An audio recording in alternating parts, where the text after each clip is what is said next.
Good evening or maybe morning. I'm not sure when you'll be watching this. Wednesday the 12th, I'm in Fairbanks all day at the Interior Tourism Conference by Explore Fairbanks, and so probably be in transition home at the time of the meeting. So I decided to try recording a report to you guys today because I got a lot to say today, and it would be easier to say it than to type it. So I'll start with Discover Denali. Our new vacation planners are in. I love this cover photo from Kantishna Backcountry Lodge. So those are ready to start heading out. And requests for those have picked up a little. It seems to be a little slower this year, I think, than last year, but a lot of distractions out there in the world lately. So. And then, of course, the 2024 Best of Denali Awards are being announced on social media, and the full list of that should be available in May. So congratulations to the winners that have been announced and the ones we haven't shared publicly yet. I do have a couple copies of the vacation planner in the borough office if you'd like to see one in person. Otherwise, it is available on our website as well under View Digital Vacation Planner.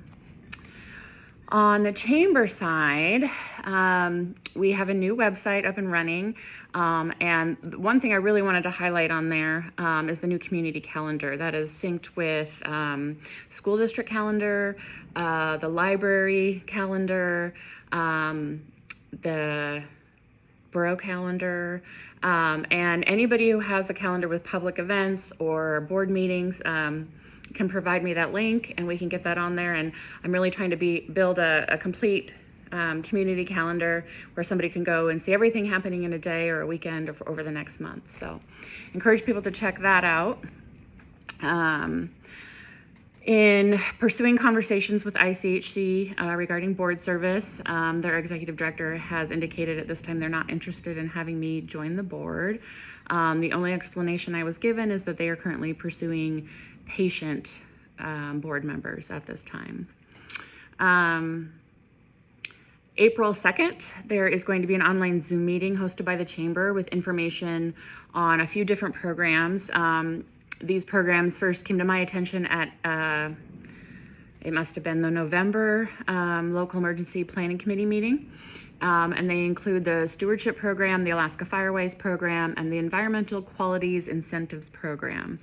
And these provide information on site inspections for topics like wildfire mitigation, insect and disease assessment and infestation, forest and land conservation. And so information on all of these programs will be presented, and then there'll be information on how to sign up for a summer site inspection if you're interested in utilizing one of those services. And knock on wood, there will still be some grant monies available to potentially assist in some of the project outcomes, such as wildfire mitigation. And so that Zoom meeting will be April 2nd, 11 a.m. It will be recorded and available to watch later, but I would recommend, if people are interested in potentially utilizing one of those programs, that they attend and then sign up right away, because there probably will be a little bit of limited capacity.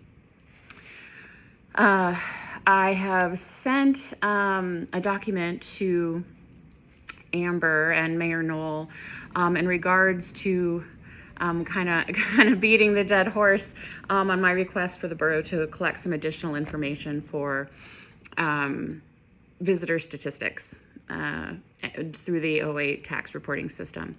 And an example of why that's important, it's fleshed out much more in the other document that you should get a copy of from Amber, but an example of that is the overnight accommodation tax revenue for the first quarter of fiscal year 25 going up 18% despite a 40,000 person drop in visitors.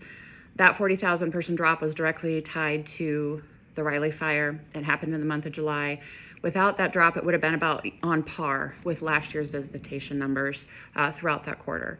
So we have a big increase in revenue. We have a basically flat line on the number of visitors, and without additional numbers, additional data to understand why that is, and we don't really have a good idea. In this case, we can kind of safely assume that it's likely tied to increased revenue rates.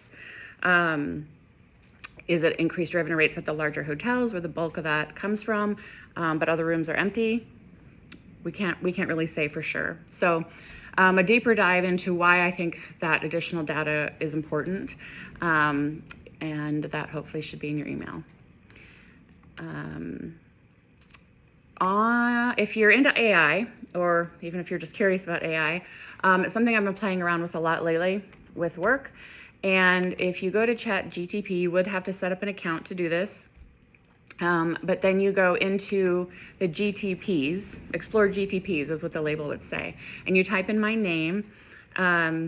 Unfortunately, they don't let you sign up as a business. You have to sign up as an individual, so the account's under my name. But if you put my name in and you do a search, all these different GTPs that I've created for the local community are listed. And so there's a social media strategy creator that can help you outline a year of social media planning. There's a Denali policy builder to help make sure that you're compliant for Alaska-based businesses on the different things that you might need to be in state compliance. There's a procedure creator. So if there's different procedures you want to make for your specified operations, it can help you identify what those procedures are that you need, and then put them into a format that's easily exportable to your staff. There's a Denali Industry Highlights module that creates data-specific industry reports from specific websites that it pulls the data from, that's related specifically to the Denali Borough. And then the one that kind of started it all was in response to the Riley fires, and realizing how many businesses really hadn't given a lot of thought to a multi-failure event, right? So a wildfire, an evacuation, a loss of power, a loss of cell phone service, and how all of that was, compounded the issues of that moment. So the business interruption planning guide allows you to identify the key things that you need to stay in business, your key lines of communication that you need to keep open, what potential interruptions would result in, and then how to mitigate for those. So there's some handy resources there, or if you just want to kind of geek out on AI and the different applications it's being used in the business world. I am still a member of the Alaska Travel Industry Government Relations Committee, and clearly with all the news on the federal level, there's some big concerns being addressed there. And then, of course, continuing to advocate for regular and consistent in-state destination marketing, especially because it is one of the only things that produces such a high return on the initial investment for the state of Alaska. And then I do regularly attend the State Chamber Legislative Action Committee meetings, and both of those meetings are weekly while the legislature is in session. So we'll keep you appraised of any specific concerns that pop up over the next few months. Of course, one topic that's being talked about both at the ATIA and the State Chamber level are some of the things that have come out of Washington lately. And so two main areas of concern for, I think, the Denali Borough, right off the bat. One, the federal hiring freeze, of course, and that's concerning in two aspects as far as I'm concerned. The first being the lack of hiring currently for federal wildfire firefighters. Through Department of Forestry, BLM, U.S. Forest Service, and clearly we've had significant wildfire events in the last several years that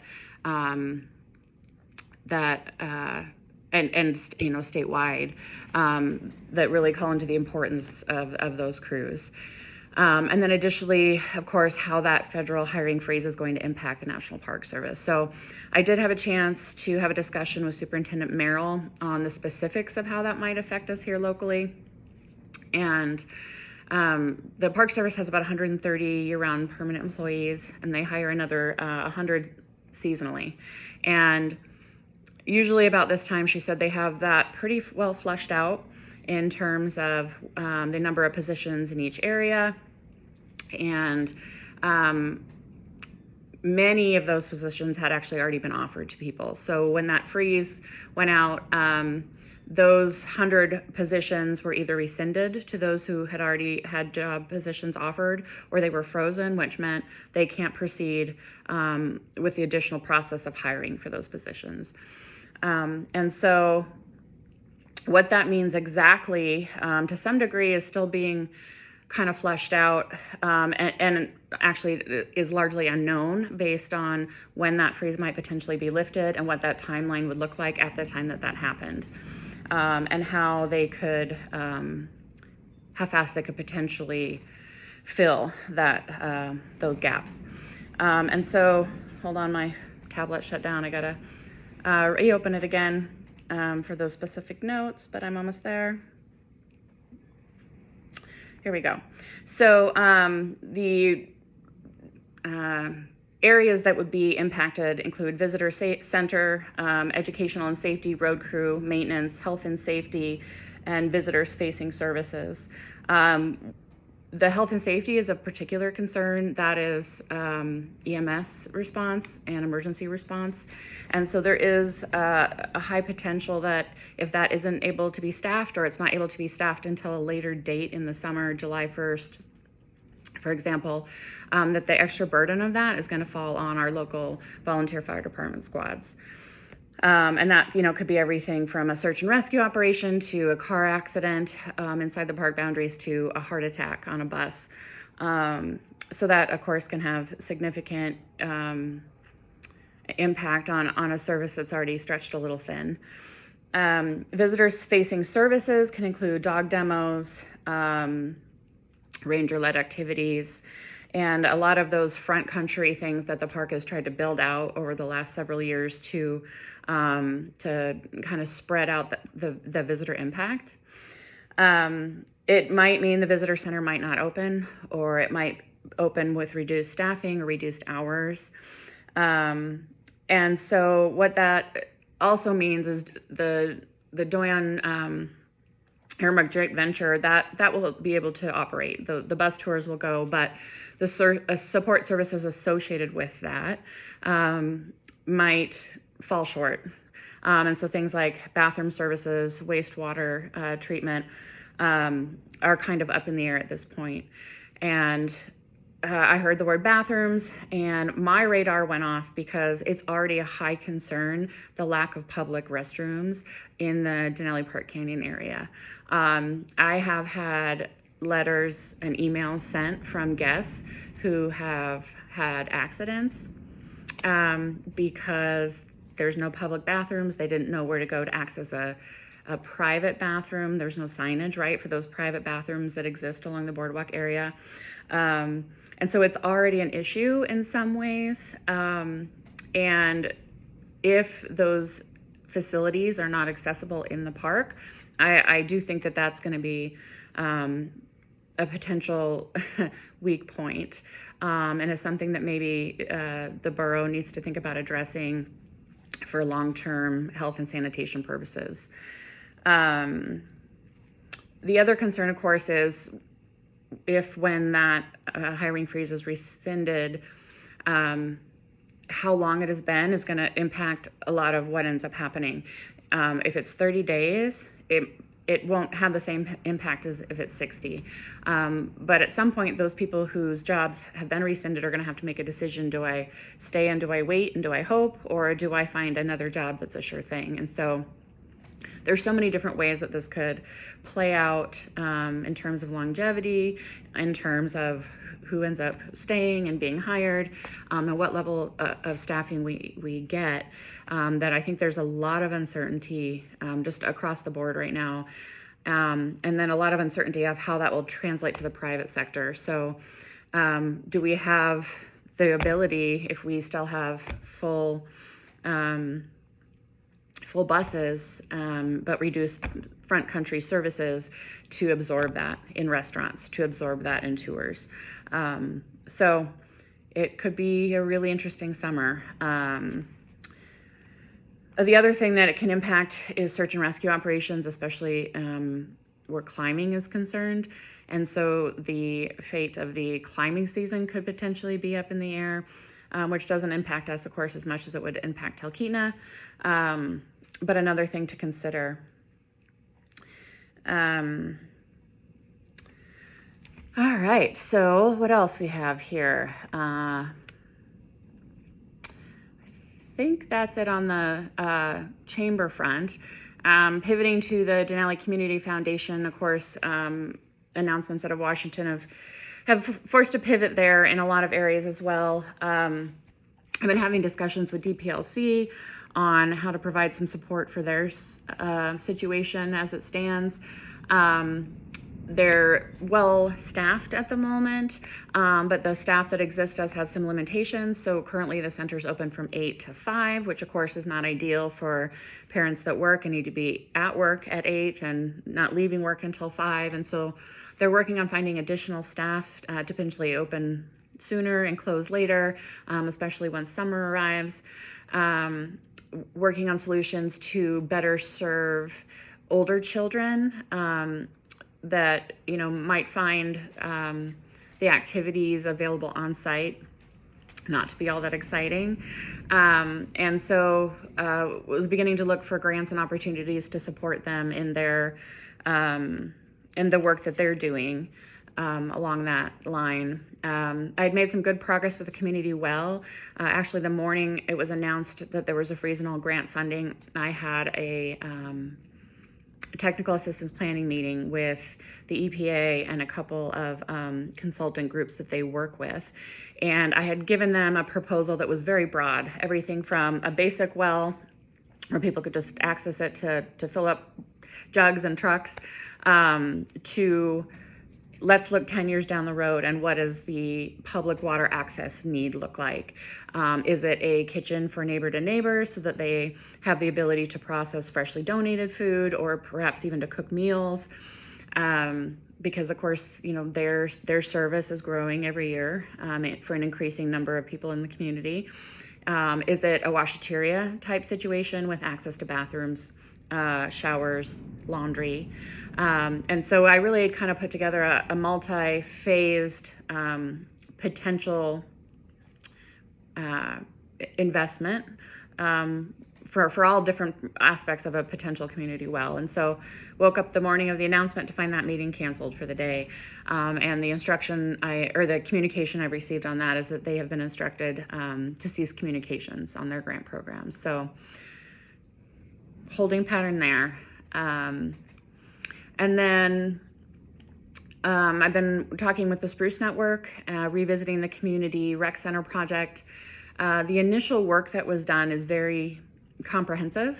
It's a little dated in terms of what those dollars are. I believe the last thing was in 21, 22 maybe. So numbers have changed a lot since then. And I also feel that it's kind of a heavy lift.